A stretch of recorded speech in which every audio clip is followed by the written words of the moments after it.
and welcome to another episode of Intuitive Creator Spotlight. I am Stella, your host, and in this playlist, I invite amazing creators who embraced their paths and now are on a mission to share everything they've learned with the world. Today, I have here with me the amazing Murielle. She's a clinical EFT practitioner. She's a certified quantum life coach and a Reiki practitioner. Murielle is on a mission to ensure that no single mom struggles alone.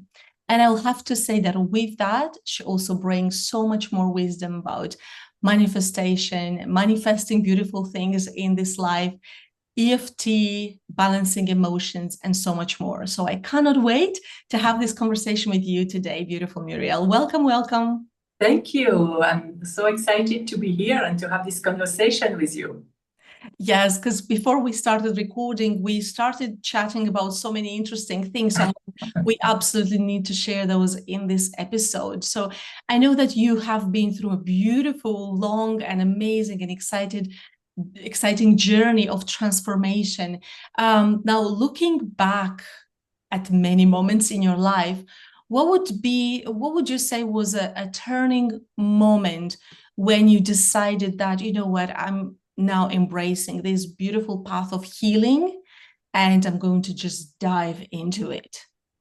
So there were several turning points, but the most important one, I think, that changed the way I do everything in life was when I was raising 3 kids alone in the US with my, as a single mom. And when my last 2 kids became teenagers, they went a little bit out of control and were very adventurous, trying things at parties and really acting sometimes in self-destructive ways. I was forced to, and when I say forced, I spiraled down without realizing to a point where I needed help because I had thoughts like, just take me, it's too hard, I don't have what it takes, things like that. So I woke up one night after I asked for help. I said, okay, you need to help me. I can't do that alone.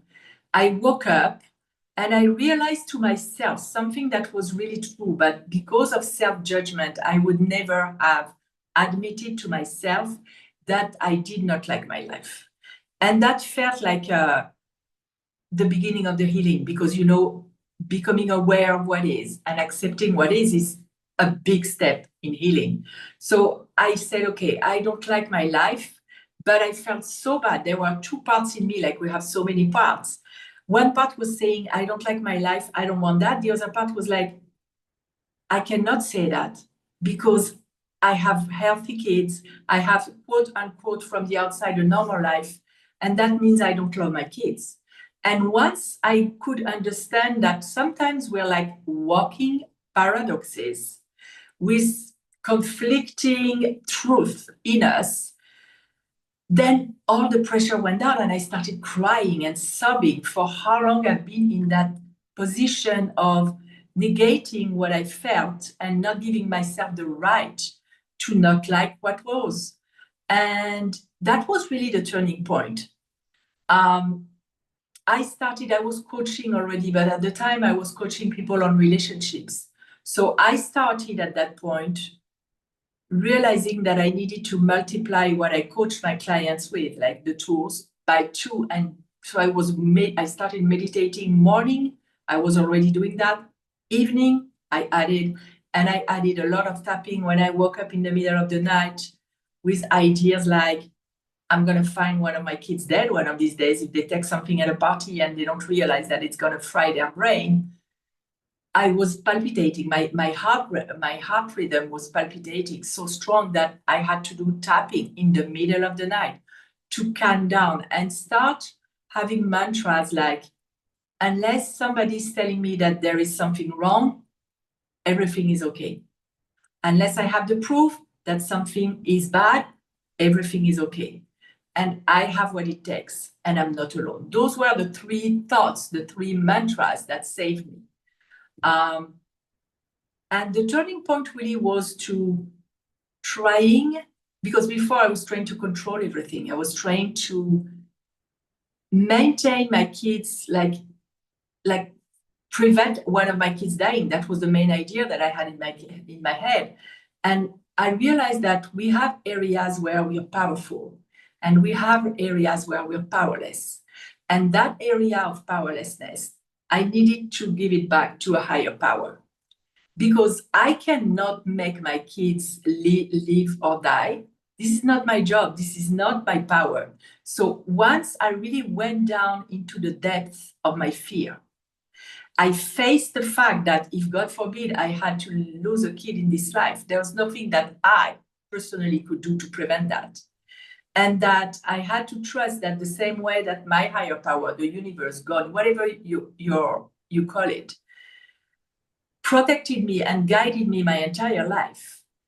If something bad would happen, I would be given the tools to deal with that in the moment. So there was no point anymore in allocating any of my energy, any of my thoughts, any of anything, of my precious resources to that thought, to that fear. So I gave it to God, I gave it to the universe. And I said, okay, that's for you to deal, to manage. I'm going to concentrate where I have power. And where I had power was also, I'm a double Capricorn. So I love control. I love hard work. And that was my way of going through life. But I realized that we do not control many things. And you need to live. I always believed, not always, but at that point in my life, I believed in energy, I believed in manifesting, and believed in being guided from above and protected and assisted. And it was time for me to make more room in my life for that, to let go of some control and let that come to me to guide me step by step, and not trying to see the entire way, because that was my approach, seeing what's the next step, what's the next step. And it had functioned magnificently. I got assistance from the universe with my kids, with stuff that I couldn't create myself, that fell on my lap to help me raise them and to help them get out of that crazy teenager phase. And since then, so I downloaded in the middle of the night in a meditation once when I couldn't sleep, the name of my business now, Co-Parenting with the Universe, because that's really what I was doing from that point on. And I stayed with that name, and that's now how I do my entire life. I co-parent, I co-business, I co-anything with the universe. I do my part to be where I need to be, to receive the guidance, to identify it, and to take action if there is a need for an action, or to do whatever needs to be done to become that person, so that it can be the highest good of everyone. Thank you so much for sharing all of this, because I'm sure everyone who's watching us, who especially maybe has been through something similar or is going through something similar, can relate on so many different levels. And I remember I read something recently about how at night when you drive, you can only see as far as the light is showing you, but that is enough for you to drive the whole way. Yeah. So the idea is like, you only need to see or do or take one step at a time, which I think is so super important and precious in this human existence and beyond, because sometimes, like, yes, we want to know a lot, like, let's think about the steps and all of that. And I am a Capricorn myself, so let's just look at all the steps. But sometimes it's so important to give ourselves the relaxation into, I just need to trust, I need to surrender. And it's not easy. It is not easy, because you want to do like all of these things. But at the same time, it is so freeing. If we mention astrology, my North Node is in Pisces, which is all about trusting, really trusting with your whole being. And I know that before we started recording, you mentioned something that was so profound, and you said, I'll paraphrase now. You said that you need to, or you want to regulate your emotions first, and then to allow yourself to see what kind of opportunity you're aligning with. How does this happen, and why is this important for you? So it's important on two levels, on a physiological level and the way our brain and body is functioning. When we are under stress, when we are perceiving a threat, whether it's a real threat or an imagined threat, there is a cascade of biochemicals that's going to happen. We have a gland in the brain that one of the purpose of that gland is to manage the stress. It's the fear center. It's the amygdala. And once you perceive a stress, the amygdala is getting on alert and it's literally detouring a part of your blood from your frontal cortex where you analyze, where you come up with solutions and you can create. A part of the blood that's normally going there is derived through the limbs and to your heart. The blood is pumping faster so you can fight or flight or freeze or hide. And when you're like that, you cannot think properly. You don't have access to your solution-oriented mind. So that's important on that level. Now, on an energy level, when you are vibrating, like I always explain energy as an elevator, you have the lower, like the basement, when you're like maybe depressed, and based on your emotion, you're going higher and higher. When you stop at the floor, let's say when you're stressed, you're going to push the button for the stress floor. What are you going to be matched with? What are you going to attract? Other potential and opportunities for stress, which is why you need to regulate first your nervous system. And I use EFT for that. Clinical EFT is magnificent for that. To bring yourself back, to self-regulate, to at least a neutral state, if not maybe a more open. Let's say you are so low, you cannot go so high. You stop at neutral, and that's good enough. You can get back to your center, and you can ask, and then you're matched with more neutral stuff, and soon you can go higher and higher. And this is what I use in my life. This is what I used then that gave me the opportunity to really connect with the universe and get the guidance, because we can get guided and assisted 24/7. We just don't learn that, and we don't use it most of the time.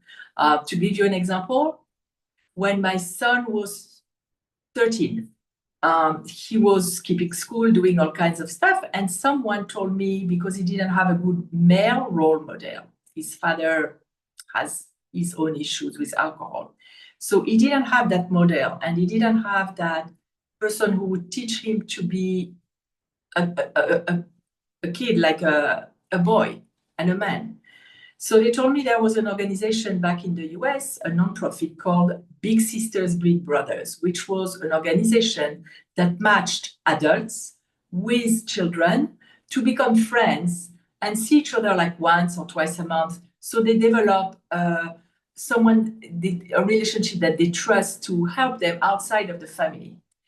And he was 13, so they told me, we're going to put him in the database. But frankly, he's already 13. People want to volunteer with younger kids. I said, okay, put him anyway.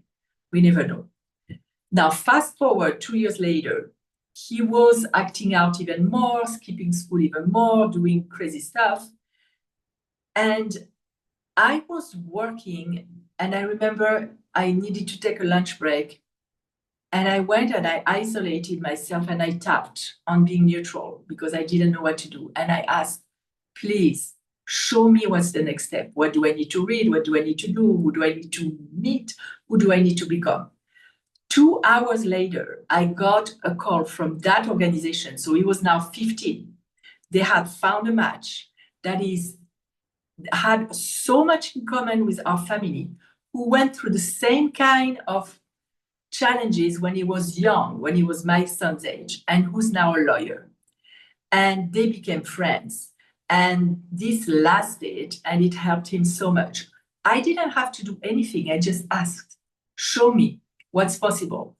And that literally landed on my laps. And I cannot count the number of times in my life that I did that, of setting myself at the right emotion, and sometimes through gratitude, journaling, and asking for something in advance and being grateful in advance as if it was here. And I got some SeaWorld tickets given to me because I was on a budget with my 3 kids. So that a coworker came and said, "Hey, I didn't use those. Do you want? They're gonna expire." So that made it possible for us to go there. Many, many times, just things come to you that way when you are making sure you are at the right vibration, in the right mental state, and you stay with your eyes open, because sometimes it takes a form that you didn't expect. I wouldn't have expected that this volunteering experience would be the solution for my son to get better with school and everything. I had no idea what it could be. So this is incredible guidance. And, there are so many things that are in the story that you shared. Imagine the person who created that, talking about creation and co-creation and co-parenting, like you said, and doing everything with the universe. What an amazing initiative for that person or that group of people who created that space. And then absolutely you followed your own guidance and you trusted, especially in the most critical point, that the guidance will come to you.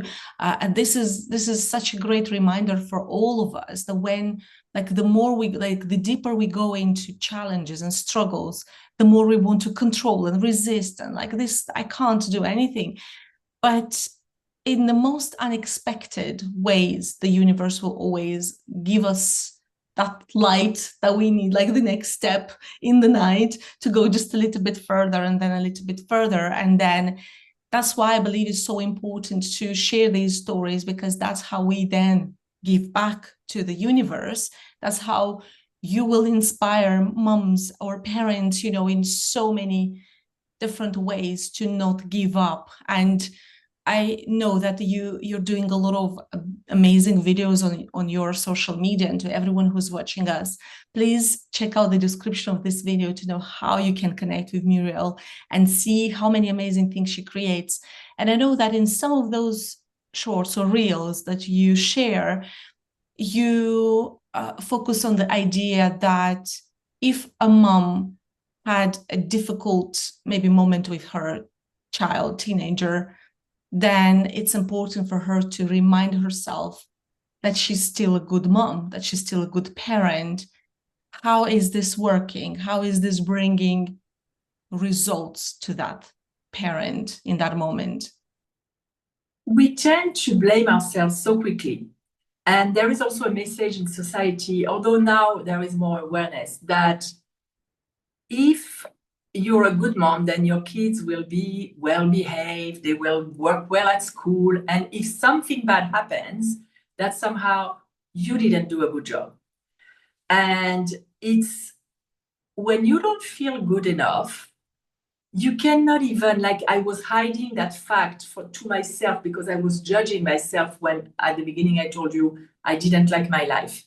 You're judging yourself. There are things about you that you cannot acknowledge, therefore you cannot heal. And knowing that it is not your fault, I mean, you don't intently, I don't know if that's a word in English, but with intent, tell your kid, don't go to school. The things happen for several reasons. But what I really want to tell moms is, it's not your fault, but once you know about it, then you open the door to finding a solution, and then that becomes your responsibility.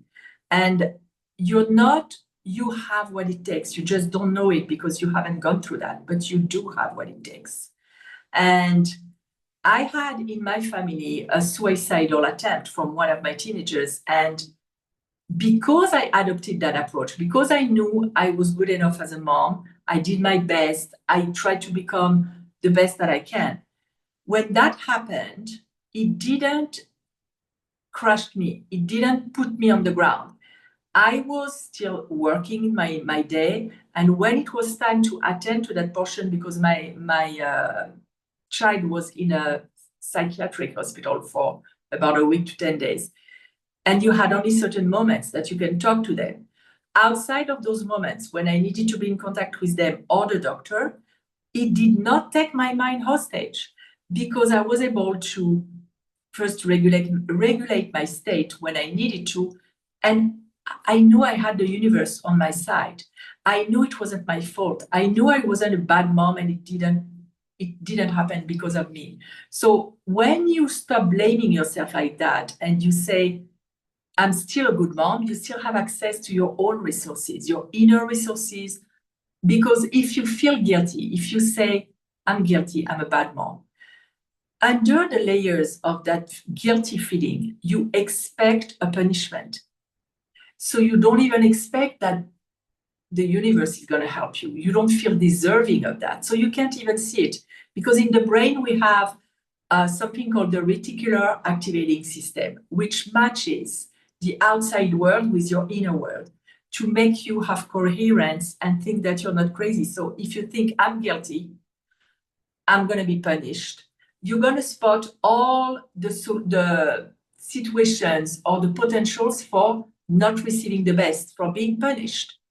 You're not going to see, even if the universe was bringing you the right person to help you in your challenge, you won't even see it, because the brain will erase that information. There's too much information at any time coming at us. So it needs to sort. That RAS system is sorting what's relevant to us and what we can erase. And since you don't deserve, then there is no one coming to you. You don't see it. So it's changing everything to know that you're a good mom and you deserve to get help. That's how yeah. Yes, and I know that you often say, don't struggle alone, which is a very, very important one, especially in these kind of situations. So let's say there is someone who goes through maybe something what you've been through in the past. How does a real support or good support look like for someone who goes through that kind of situation? Maybe their family members, maybe their friends want to help in some ways, or community. So for me, I didn't have the friends or the community that could help me. So it started with sitting on a meditation cushion and say, send me love. Because I didn't feel loved. I didn't feel supported. I'm usually the one who brings everybody up in my family. Nobody knows how to bring me up. I'm the uplifter. And everybody has especially if you're a strong person, everyone is expecting you to be strong and to know what to do. And so they don't even know how to support you. So it started for me with the universe and saying, send me love. And I could literally feel it in my heart chakra. But there is also the support outside of yourself. Be careful who you talk to. You don't want somebody who's going to come back to you with a judgment. I remember I thought I had a friend back then. I was working with her.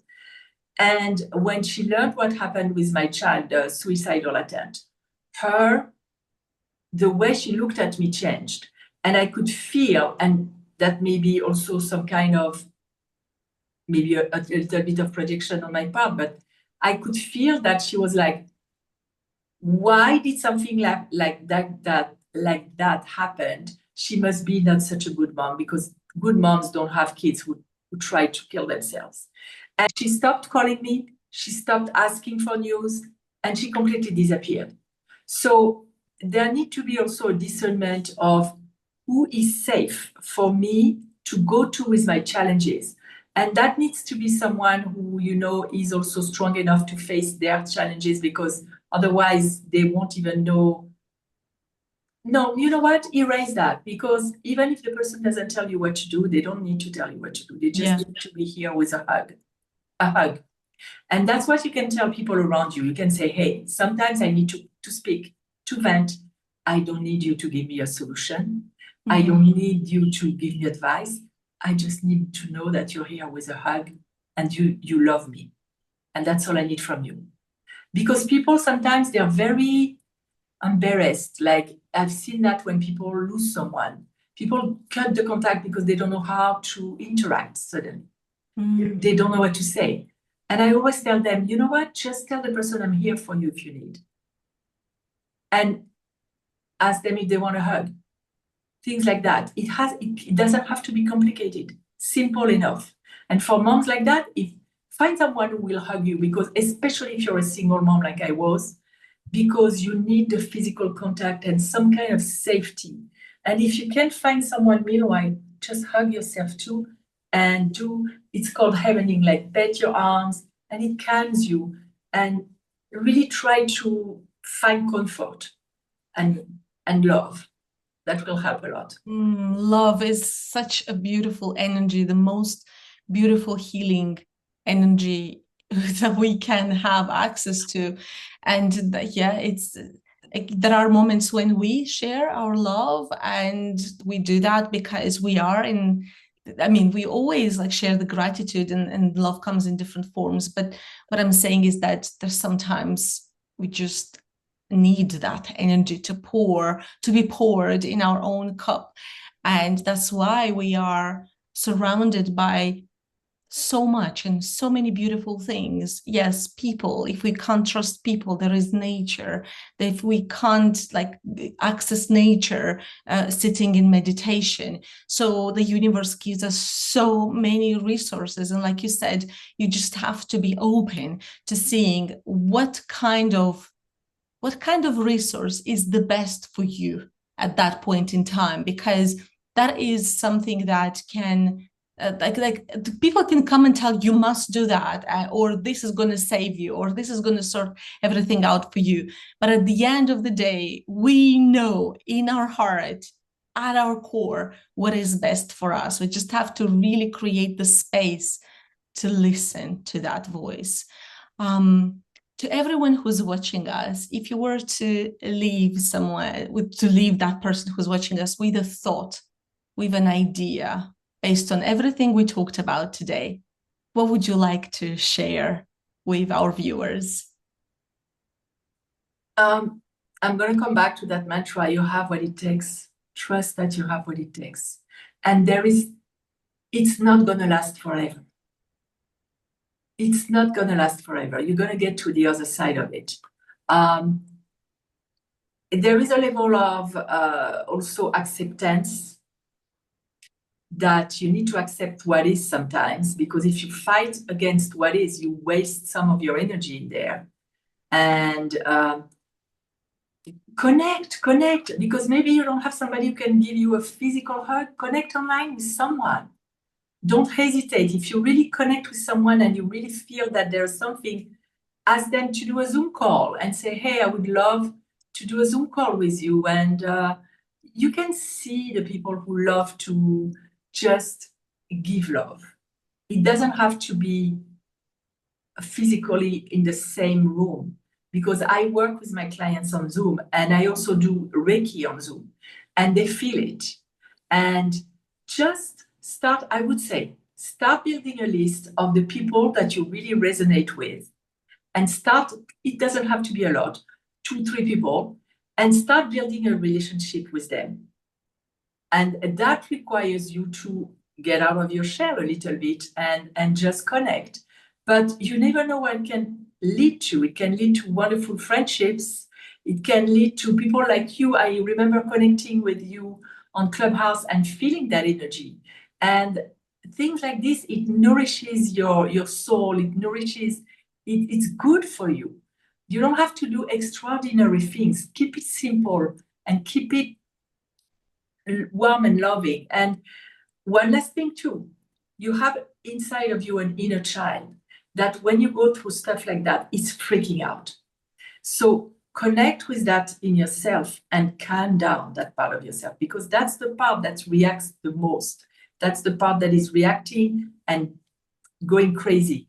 And connect with that and say, I'm here. I'm now a woman of 59-year-old. I know we're going to do that together. I'm not going to leave you, because that part is really, really vulnerable when you go through moments like that. Thank you so, so much, Murielle. Thank you for your presence, for sharing your wisdom, for your love, because I definitely can feel it. And I felt it when we connected years ago. I can't believe that was like 5 years ago, or I don't even know. Like I don't even know how long. yes. So yes, so long. And but in these spaces, time is not so important in the sense of like, if you remember that person, if you remember the connection, if you remember the soul of that individual, you just know that you can reach out and you can connect with them. And that's really, really precious. Thank you so, so much for everything. Thank you for being here. My pleasure. Thank you. So much. And thank you to everyone who's watching this episode. If you're new to our channel, please subscribe, like this video, let us know your thoughts, and don't forget, check out the description to know how you can connect with Murielle and myself. Thank you. See you soon. Bye.